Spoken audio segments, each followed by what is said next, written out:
Hello children, good morning.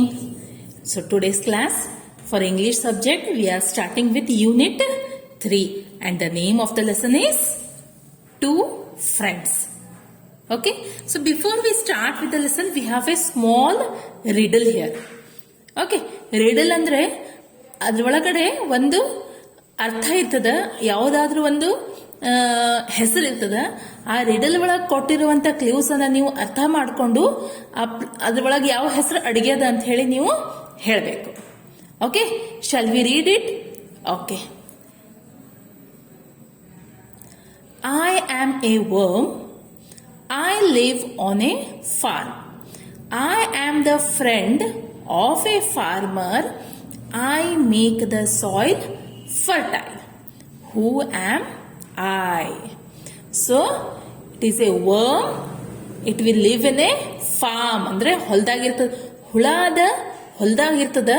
It is a friend of farmer. Farmer in friend ಅದ, ಯಾಕಂದ್ರ ಅದು ಮಣ್ಣನ್ನ ಏನ್ ಮಾಡ್ತದ, ಫಲವತ್ತಾಗಿ ಮಾಡ್ತದ, ಚಲೋ ಮಾಡ್ತದ.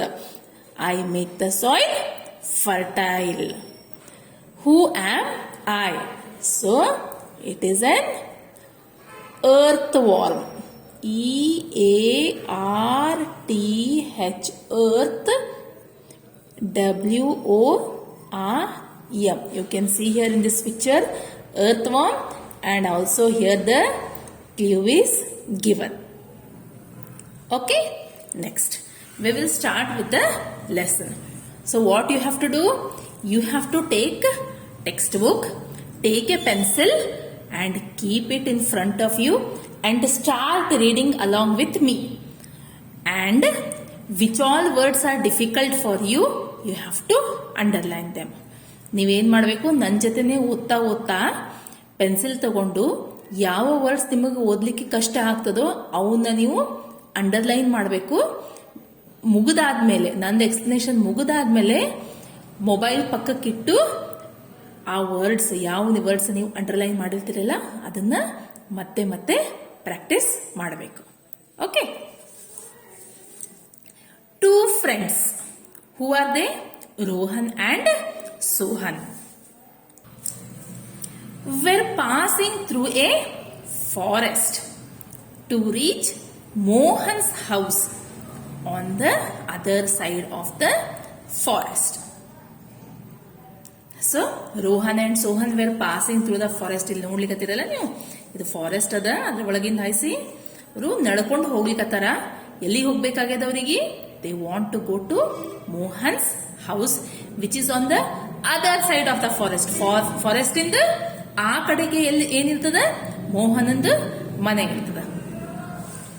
Talking to each other, they slowed down and did not realize that they had to leave the forest as quickly as they could. So ಮಾತಾಡ್ಕೋತಾ ಹೋಗ್ತಿರ್ತಾರ ಅವರು, ಮಾತಾಡ್ತಾ ಮಾತಾಡ್ತಾ ಸುಖಾಶ್ ಹೋಗ್ತಿರ್ತಾರ. ಅವರಿಗೆ ಲಕ್ಷ್ಯ ಇರಂಗಿಲ್ಲ ಫಾರೆಸ್ಟ್ನಾಗಿದ್ದಾರ, ಬೇಗ ಬೇಗ ಹೋಗ್ಬೇಕು ಅಂತೇಳಿ. ಅವಾಗ ಏನಾಗ್ತದ ನೋಡ್ರಿ. Going under the trees they suddenly heard thumping steps behind them. Thumping ಅಂದ್ರ ಯಾವ್ದಾದ್ರು ದೊಡ್ಡ ದೊಡ್ಡ ವಸ್ತು ಏನಾದ್ರೂ ಹಿಂಗ್ ಬಿದ್ರೆ ಧಮ್ ಅಂತ ಆವಾಜ್ ಬರ್ತದಲ್ಲ, that is called as thumping. Okay. Though both of them felt there was someone behind them, they could not see anything. So ಕಾಡ್ನಾಗ ನಡ್ಕೊಂಡು ಹೋಗ್ಬೇಕಾದ್ರೆ ಥಂಪಿಂಗ್ ಸೌಂಡ್ ಬರ್ತದ, ಹೊಳ್ಳಿ ಹಿಂದ್ಗಡೆ ನೋಡ್ತಾರ, ಏನು ಕಾಣಿಸಂಗಿಲ್ಲ. Soon they saw a bear chasing them. Bear ಅಂದ್ರೆ ಕರಡಿ. First ಒಂದ್ಸರ್ತಿ ಹೊಳ್ಳಿ ನೋಡಿದಾಗ ಏನು ಕಾಣಿಸಂಗಿಲ್ಲ, ಮತ್ತೊಮ್ಮೆ ನೋಡಿದಾಗ ಕರಡಿ ಅವ್ರ ಕಡೆನೆ. ಯಾರ ಕಡೆ ಹೇಳ್ರಿ? ರೋಹನ್ ಮತ್ತೆ ಸೋಹನ್ ಅವ್ರ ಕಡೆನೆ ಓಡ್ತಾ ಬರ್ತಿರ್ತದ ಅನ್ನೋದನ್ನ ನೋಡ್ತಾರ. They will see that the bear is chasing, running towards them. Both of them were afraid. ಹೌದಲ್ಲ, ಅಂಜಿಕೆ ಬರ್ತದಲ್ಲ ಯಾರಿಗಾದ್ರೂ. They were afraid. Rohan, who was the learner of the two, Rohan, who was the leaner of the two, ran fast and climbed a tree. Rohan ಏನಿರ್ತಾನ ಸೊಟ್ಟಿರ್ತಾನ. Leaner ಅಂದ್ರ ಇಬ್ರು ಒಳಗ ಸೊಟ್ಟಿತಾನ ಅವನೇ, ಅದಕ್ಕೆ ಲೀನರ್ ಅಂತ ಹೇಳ್ತಾರೆ. ಅವ ಏನ್ ಮಾಡ್ತಾನ, ಬಡ ಬಡ ಗಿಡ ಏರಿ ಕೂತ್ ಬಿಡ್ತಾನ. There were not many trees of the type this hefty Sohan could climb. Sohan ದಪ್ಪಿರ್ತಾನ, ಅವನಿಗೆ ಬೇಗ ಬೇಗ ಏರಿ ಯಾವ್ದು ಗಿಡದ ಮೇಲೂ ಹತ್ತಿ ಕೂಡ್ಲಿಕ್ಕೆ ಆಗಂಗಿಲ್ಲ. ಮತ್ತೆ moreover he didn't know how to climb a tree. ಸೋಹನ್ಗ ಗಿಡ ಹತ್ತದ ಹೆಂಗಂತನೂ ಗೊತ್ತಿರಂಗಿಲ್ಲ. ಅವಾಗ ಏನಾಗ್ತದ ನೋಡಿ. As Rohan had already climbed the tree, there was no help from his side either. Rohan ಏನ್ ಮಾಡಿರ್ತಾನ, ಅವಾಗ್ಲೇ ಗಿಡ ಹತ್ತಿ ಕೂತ್ ಬಿಟ್ಟಿದ್ರಿಂದ ಸೋಹನ್ಗೆ ಏನು ಹೆಲ್ಪ್ ಮಾಡ್ಲಿಕ್ಕೆ ಆಗಂಗಿಲ್ಲ. ನೋಡ್ರಿ, ಕರಡಿ ಬಂದ್ಬಿಟ್ಟದ. ರೋಹನ್ ಗಿಡ ಏರಿ ಕೂತಾನ, ಸೋಹನ್ಗ ಗಿಡ ಏರ್ಲಿಕ್ ಬರಲ್ಲಾಗದ.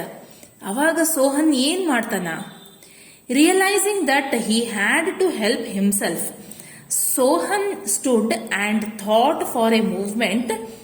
He remembered that he was earlier told that if he was still and made the animals think that no living being was before him, bears would go away. So, ಅವನಿಗೆ ಯಾರೋ ಹೇಳಿದ್ದು ನೆನಪಾಗ್ತದ. ಕರಡಿಗಳು ಅಥವಾ ಯಾವುದೇ ಪ್ರಾಣಿಯಾಗ್ಲಿ ಬಂದಾಗ ನಾವು ಸತ್ತವರಪ್ಲೆ ನೆಲದ ಮೇಲೆ ಮಲ್ಕೊಂಡ್ ಬಿಡ್ಬೇಕು, ಅಂದ್ರೆ ಅವು ನಮ್ಗ ಏನು ಹಾನಿ ಮಾಡಂಗಿಲ್ಲ ಅಂತ ಅವನಿಗೆ ಯಾರೋ ಮೊದಲೊಮ್ಮೆ ಹೇಳಿದ್ದು ನೆನಪಾಗ್ತದ. So what he does, he lay down and pretended as if he was dead. His parents had told him that bear do not attack dead creatures. So his parents had told him sometime. He remembers that one. The bear came up to him, sniffed Sohan's still face, and thinking him to be dead, went away. So what the bear does, it comes near Rohan and it will see whether whether Sohan is dead or alive. It comes near his face and checks out. But Sohan was just lying as a dead. ಅಂದ್ರೆ ಅವ ಉಸಿರು ಕೂಡ ತಗೋತಾ ಇರ್ಲಿಲ್ಲ. Then the bear thinks that Sohan is already dead, no use of him, and it goes away from there. Okay, now turn to the next page. We will see what is there in the next page. When Rohan saw the bear going away, he climbed down the tree and asked Sohan, "What did the bear whisper in your ear?" So Rohan ಅಲ್ಲಿ ಗಿಡದ ಮೇಲೆ ಹೋಗ್ಕೋತಿರ್ತಾನಲ್ಲ, beer ಹೋಗಿದ್ ನೋಡಿ ಕೆಳಗಿಡದ್ ಬಂದು ಸೋಹನ್ ಕೇಳ್ತಾನ, what did the bear whisper in your ear. ಅದು bear ನಿನ್ ಕಿವಿ ಒಳಗ್ ಬಂದು ಏನ್ ಹೇಳ್ತು ಅಂತ ರೋಹನ್ ಯಾರಿಗೆ ಕೇಳ್ತಾನ, ಸೋಹನ್ಗ. So we will see what Sohan will answer. He said to me, never travel with a person who leaves you behind in the hour of need. Isn't it good, replied Sohan. Sohan ಏನ್ ಹೇಳ್ತಾನ ರೋಹನ್ಗ, ಕರಡಿ ನನ್ ಕಿವಿ ಒಳಗ ಏನ್ ಹೇಳ್ತು ಅಂದ್ರ, ಯಾರು ನಿಮ್ಗ ಕಷ್ಟ ಇದ್ದಾಗ ನಿನಗ ಹಿಂದ್ ಬಿಟ್ಟು ಓಡ್ ಹೋಗ್ಬಿಡ್ತಾರ, ನೀ ಅಂತವ್ರ ಜೊತೆ ತಿರುಗಾಡ್ಬೇಡ, ಅಂಥವ್ರದ್ದು ಫ್ರೆಂಡ್ಶಿಪ್ ಮಾಡ್ಬೇಡ ಅಂತ ಹೇಳದ ಅಂತ ಹೇಳಿ ಸೋಹನ್ ಯಾರಿಗ್ ಹೇಳ್ತಾನ, ರೋಹನಿಗೆ ಹೇಳ್ತಾನ. ಸುಮ್ನೆ ಹೇಳ್ತಾನ, ಯಾರ ಕರಡಿ ಕಿವ್ಯಾಗ ಮಾತಾಡ್ತಾರೇನು ಇಲ್ಲ. ಆದ್ರ ಕರಡಿ ಬಂದು ಅವನ್ ಹತ್ರ ಬಂದು ಅವಂದು ಸ್ನಿಫ್ ಮಾಡೋದಲ್ಲ, ಸ್ಮೆಲ್ ತಗೊಲಿಕತ್ತಿತ್ತಲ್ಲ, ಅವ ಜೀವಂತನ ಏನಿಲ್ಲ ಅಂತ ನೋಡ್ಲಿಕ್ಕೆ, ಅದನ್ನ ನೋಡಿ ರೋಹನ್ ಹಂಗ್ ಕೇಳ್ತಾನ ಕಿವ್ಯಾಗ ಏನ್ ಹೇಳ್ತು ಅಂತ ಹೇಳಿ. ಆದ್ರ ರೋಹನ್ ಮೇಲೆ ಬಹಳ ಕೋಪ ಬಂದಿರ್ತದ.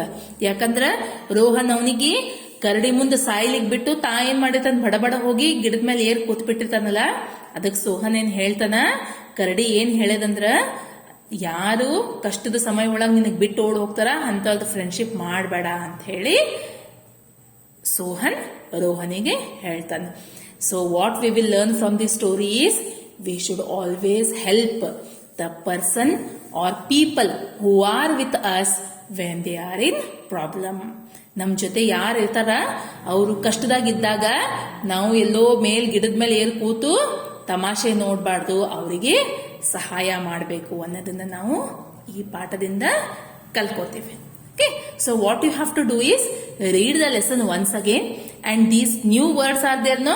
Words meanings: creature, any living being; thump, walk heavily; whisper, speak very softly; pretend, make believe, or to act. These words and meanings you write 2 times in your copy, and these question answers I will be sending you as PDF. Okay children, shall we stop here? In the next class we will go to page number 37 to solve these exercises. Okay, so this is a very good story. You all read it again and again. Thank you children.